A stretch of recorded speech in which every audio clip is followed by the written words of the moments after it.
Hello students, today we will talk about TCP/IP reference model.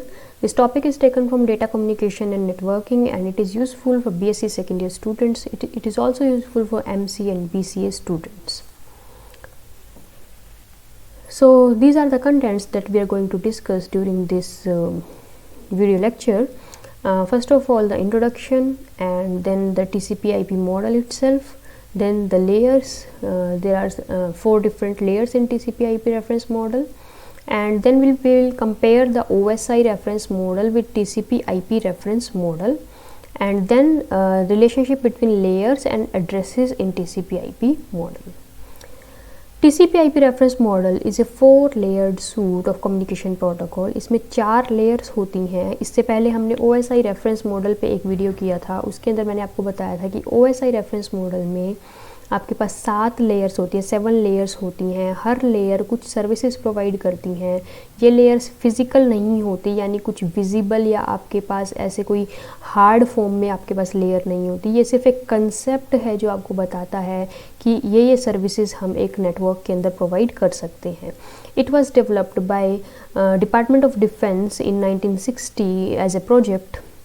It is named after 2 main protocols which are the heart of this reference model, that are TCP and IP. TCP stands for Transmission Control Protocol and IP stands for Internet Protocol. These 2 protocols are the heart of this reference model. So this is the diagrammatic representation of this model. I have already told you कि इस तरह का कुछ hard form में आपके पास layers नहीं होती. ये लेयर्स कंसेप्चुअल लेयर्स होती हैं. हर लेयर कुछ सर्विस प्रोवाइड करती है. तो इसको एक डायग्राम की हेल्प से हम समझ सकते हैं. सबसे लास्ट लोवेस्ट लेयर पे अगर हम बात करें, so there is host to network layer. इस लेयर को हम एक्सेस कंट्रोल लेयर भी कहते हैं, जो कि मीडियम से एक्सेस प्रोवाइड करती है. जो भी आप मीडियम यूज़ कर रहे हैं, वायरलेस या वायर्ड, इसके ऊपर वेरियस मीडियम से रिलेटेड आपके प्रोटोकॉल्स यूज़ होंगे. Then we have internet layer.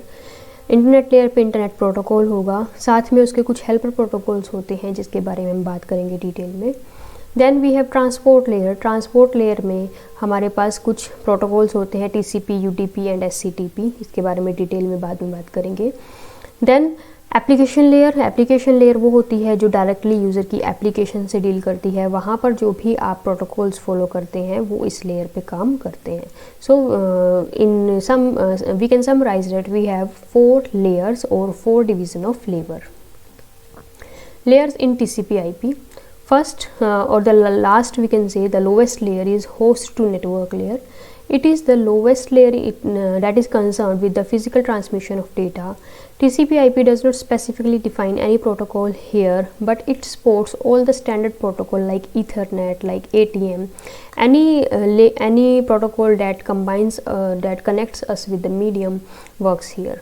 Then internet layer. It defines the protocol for logical transmission of data over the network. Here the addresses like IP address will be dealt, and the various other protocols, support protocols, are ICMP, IGMP, RARP and ARP.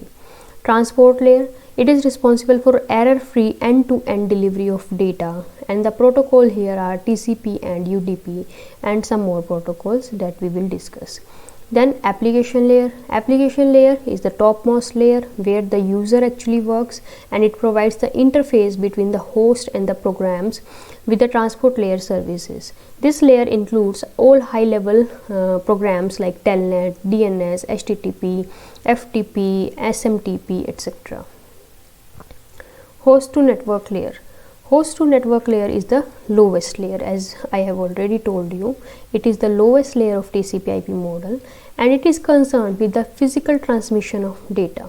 It is also called as network interface layer because it provides interface with the actual medium, or it is also called as the link layer. It can be considered as a combination of physical layer and data link layer of OSI model. OSI model जो हमने last video में पढ़ा था, उसके अंदर मैंने आपको बताया था कि लास्ट 2 लेयर्स होती हैं, physical and data link layer. उसको कंबाइन करके यहाँ पर एक ही लेयर होगी, उसका नाम हमने रख दिया होस्ट टू नेटवर्क लेयर. इसके फंक्शंस के बारे में बात करते हैं। It defines how bits are to be encoded into optical और इलेक्ट्रिकल पल्सेस। जो भी मीडियम हम यूज़ कर रहे हैं उस मीडियम पे जो भी सिग्नल जा रहा है उस सिग्नल की फॉर्म में बिट्स को कन्वर्ट करने का काम ये लेयर करती है। It states the transmission mode, simplex, half duplex और फुल ड्यूप्लेक्स की हम कौन सा ट्रांसमिशन मोड यूज़ कर रहे हैं।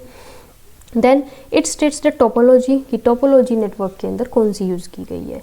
The protocol that this layer supports are Ethernet, frame relay, token ring, ATM, all these type of protocols work at this layer. Now the internet layer, the lowest second layer. Internet layer is responsible for logical transmission of data packets over the internet. It can be compared to the network layer of OSI reference model. जो OSI reference model है उसका same जो internet layer है वो बिल्कुल same हम कह सकते हैं कि उसको इंटरनेट यहाँ पर इंटरनेट लेयर कहा जाता है, वहाँ पर उसको OSI में हम उसको कहते थे network layer. The main functions of the internet layer are it transmit data packets in the link layer. ये क्या करती है, डेटा को पैकेट्स में डिवाइड कर देगी। पैकेट का साइज़ डिपेंड करता है कि आप कौन सी तरह का नेटवर्क यूज़ कर रहे हैं। तो डेटा को मेनली ये पैकेट्स में डिवाइड करती है। हर पैकेट जो है वो एक डिफरेंट पाथ फॉलो करता है सोर्स से डेस्टिनेशन के बीच में। तो इसका मेनली काम क्या है कि राउटिंग प्रोवाइड करना कि किस रूट से कैसे डेटा जाए कि कंजेशन कम से कम हो, स्पीड ज़्यादा से ज़्यादा हो। It resembles the out of order, reassembles the out of order packets. अब क्या होता है, हमने पैकेट को डिवाइड किया है अगर सोर्स एंड पे, तो रिसीवर एंड पे उनको कंबाइन भी करना पड़ेगा, रीअसेंबल भी करना पड़ेगा ताकि उनका जो ऑर्डर है वो ठीक रहे, यानी प्रॉपर जो मैसेज है वो डेस्टिनेशन पर पहुंच जाए। It handles the error in the transmission. ये क्या करती है, एरर्स को भी चेक करती है क्योंकि इसका जो हेडर होता है, कंट्रोल इन्फॉर्मेशन होती है, उसमें एरर चेकिंग कोड भी होता है ताकि हम चेक कर सकते हैं कि रिसीवर साइड पे जो डेटा मिला है वो एग्जैक्ट है और सही है, करेक्ट है। प्रोटोकॉल्स कौन कौन से यूज़ होंगे, इंटरनेट प्रोटोकॉल यूज़ होगा। ये कनेक्शन लेस अनरिलायबल प्रोटोकॉल है that provides best effort delivery. Best effort delivery का मतलब क्या होता है कि अपनी तरफ से पूरी एरर फ्री करके और फ्लो कंट्रोल करके सब कुछ चेक करके डेटा को, पैकेट को सेंड करेगा, और अंडरलाइन लेयर जो भी होंगी उस पर डिपेंड करेगा कि जो पैकेट है वो सही से अपनी डेस्टिनेशन पर पहुंच जाए। यानी ये अनरिलायबल होता है एक तरीके से, यानी कनेक्शन ओरिएंटेशन या फिर कनेक्शन चेकिंग इसमें नहीं होती। It transports data packet called datagram that travel over different routes across multiple routes. बीच में बहुत सारे राउटर्स आते हैं, बहुत सारे और डिवाइस आते हैं, तो अलग अलग राउट से हर पैकेट ट्रेवल करता है। एड्रेस रिजोल्यूशन प्रोटोकॉल इसी लेयर पे काम करता है, इंटरनेट लेयर पे।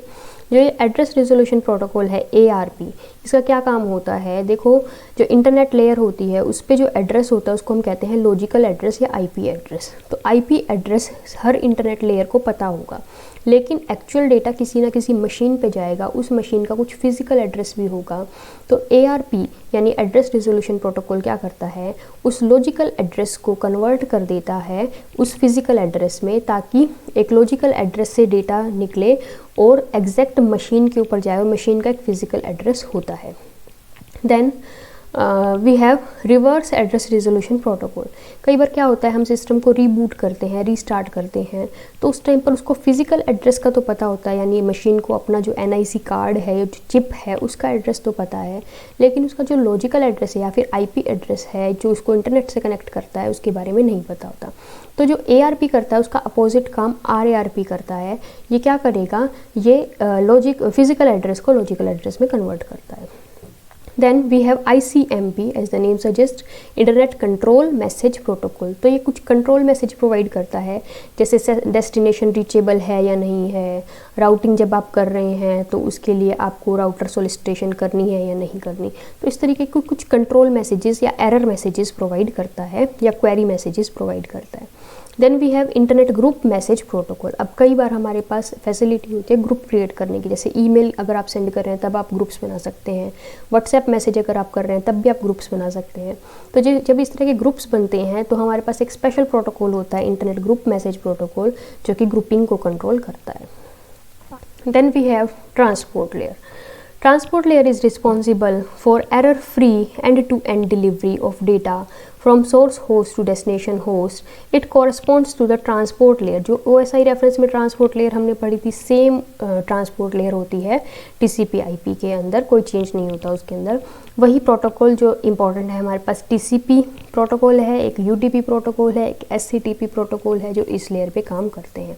इसका मेनली काम क्या है, देखो फंक्शंस क्या हैं। It facilitate the communicating host to carry on a conversation, it provides interface for the user to the underlying network, it can provide a reliable connection। ये सारे इसके फंक्शंस हैं। साथ में ये एरर कंट्रोल, फ्लो कंट्रोल और error checking भी करता है। तो प्रोटोकॉल्स कौन कौन से हैं ट्रांसपोर्ट लेयर पे? सबसे पहले है TCP। ये एक रिलायबल प्रोटोकॉल होता है, यानी जब भी कनेक्शन एस्टेब्लिश होगा उससे पहले एक मैसेज जाएगा, यानी 3 वे हैंडशेक होता है। 2 डिवाइस जब भी कम्युनिकेट करेंगे तो पहले एक सिंपल मैसेज, कंट्रोल मैसेज कह सकते हैं हम उसको, वो भेजा जाता है कि हमें कनेक्शन एस्टेब्लिश करना है।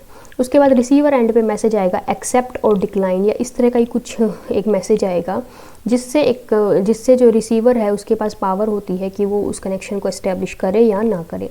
अगर वो एक्सेप्ट करता है तो वापस एक्नॉलेजमेंट आती है सेंडर के पास। तो इस तरीके से पहले एक कनेक्शन बनाया जाता है। तो एक बहुत ही रिलायबल प्रोटोकॉल होता है और ये कनेक्शन ओरिएंटेड होता है। मैंने अभी बताया कनेक्शन ओरिएंटेड का मतलब कि एक पहले कंट्रोल मैसेज जाएगा रिसीवर के पास और फिर उनके बीच में कम्युनिकेशन एस्टेब्लिश होगा, अपने आप कोई भी कम्युनिकेशन स्टार्ट नहीं होगा। A connection is established between the peer entities prior to transmission. At the sending host, TCP divides the incoming byte stream into segments. अब जो TCP, अब हमने जो IP प्रोटोकॉल पढ़ा था, इंटरनेट प्रोटोकॉल, उसमें मैंने कहा था पैकेट्स होते हैं, बहुत सारे डेटाग्राम्स होते हैं, लेकिन यहाँ पर हम उनको डेटाग्राम या पैकेट्स ना बोल के अब उनको बोलेंगे हम यहाँ पर सेगमेंट्स। तो यहाँ पर सेगमेंट्स होते हैं, हर सेगमेंट का कुछ एक सीरियल नंबर होता है, सीक्वेंस आई नंबर होता है, साथ में उसके कुछ ना कुछ पोर्ट नंबर होगा जिस पोर्ट के ऊपर उसको ट्रांसमिट करना है। इसके बाद दूसरा प्रोटोकॉल होता है UDP, यूज़र डेटाग्राम प्रोटोकॉल। अब जो TCP है, मैंने आपको बताया कि ये कनेक्शन ओरिएंटेड होता है, कनेक्शन एस्टेब्लिश करना पड़ता है, लेकिन कई बार ऐसा होता है कि हमें बहुत फास्ट कम्युनिकेशन चाहिए, जहाँ पर हमारे पास इतना टाइम नहीं है कि हम पहले कनेक्शन एस्टेब्लिश करें उसके बाद डेटा ट्रांसमिशन करना शुरू करें। तो उसको रोकने के लिए हमारे पास दूसरा एक प्रोटोकॉल है UDP, जो बहुत ही लाइट वेट होता है, अनरिलायबल होता है, कनेक्शन लेस होता है। इसमें हमें कनेक्शन बनाने की ज़रूरत नहीं होती। ये मैसेज ओरिएंटेड प्रोटोकॉल होता है और इसमें कोई भी एक्नॉलेजमेंट सेंडर के पास नहीं आती कि मैसेज सेंड हुआ या नहीं। तो ये मेनली फास्ट सर्विसेज के लिए यूज़ होता है, जैसे आपको कोई मल्टीमीडिया ट्रांसमिशन करना है, RTP real time transport protocol जैसे है, उसके साथ ये UDP यूज़ होता है।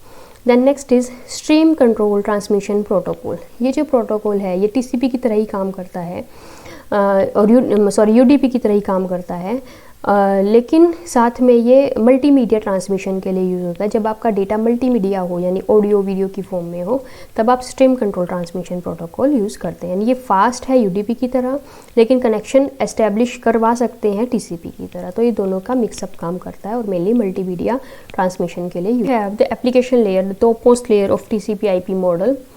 It is the highest abstraction layer of TCP/IP that provides the interfaces and protocols needed by the users.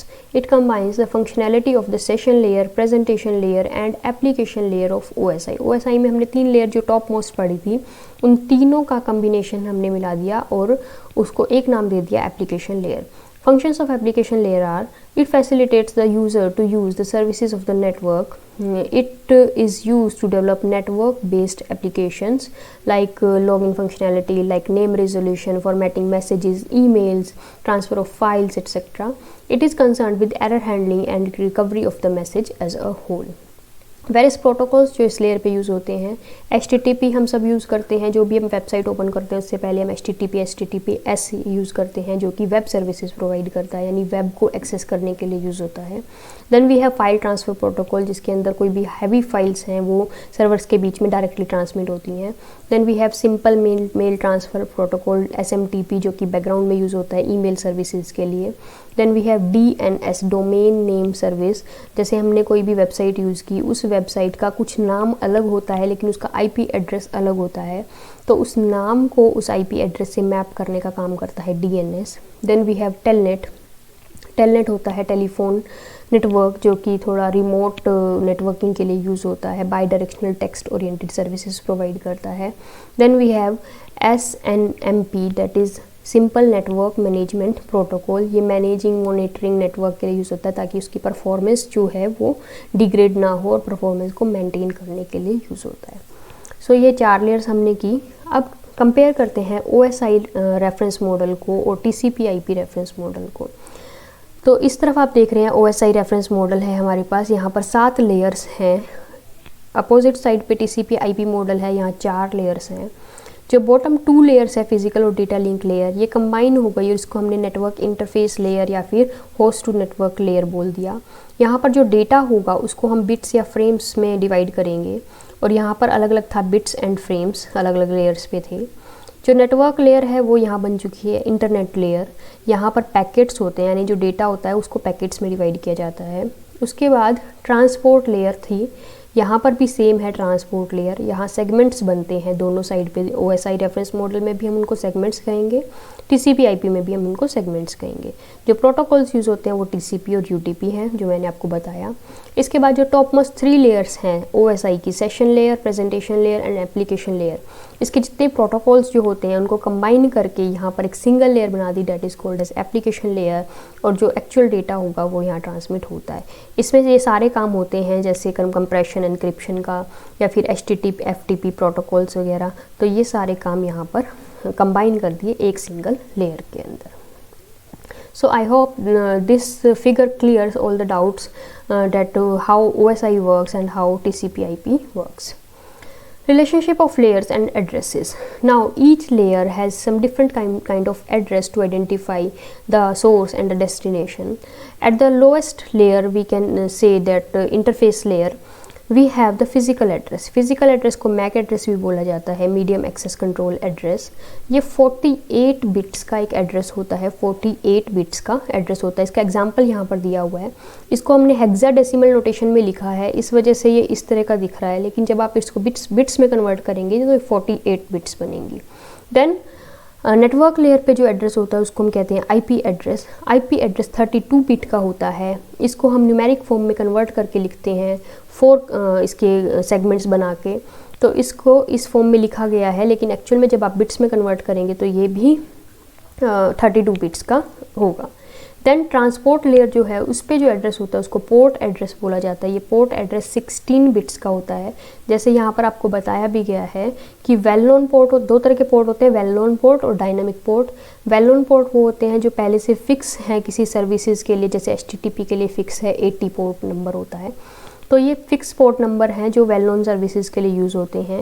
ये 0 से 1023 तक होते हैं। उसके बाद वाले जितने भी पोर्ट्स हैं वो डायनामिक होते हैं, यानी हर कोई नेटवर्क अपने अकॉर्डिंग उनको यूज़ कर सकता है, जो कि एप्लीकेशन लेयर ट्रांसपोर्ट लेयर पे यूज़ होता है। अब जो एप्लीकेशन लेयर बच गई, इस पे जो एड्रेस होगा वो डिपेंड करेगा एप्लीकेशन पे। फॉर एग्जांपल जैसे अगर आप ईमेल यूज़ कर रहे हैं तब जो एड्रेस आप यूज़ करेंगे वो ईमेल एड्रेस होगा, जो कि आपकी ईमेल आईडी होगी। सिमिलरली अगर आप ब्लूटूथ यूज़ कर रहे हैं तो ब्लूटूथ का जो एड्रेस होता है वो 3 बिट्स का होता है। तो वो डिपेंड करता है सर्विस टू सर्विस।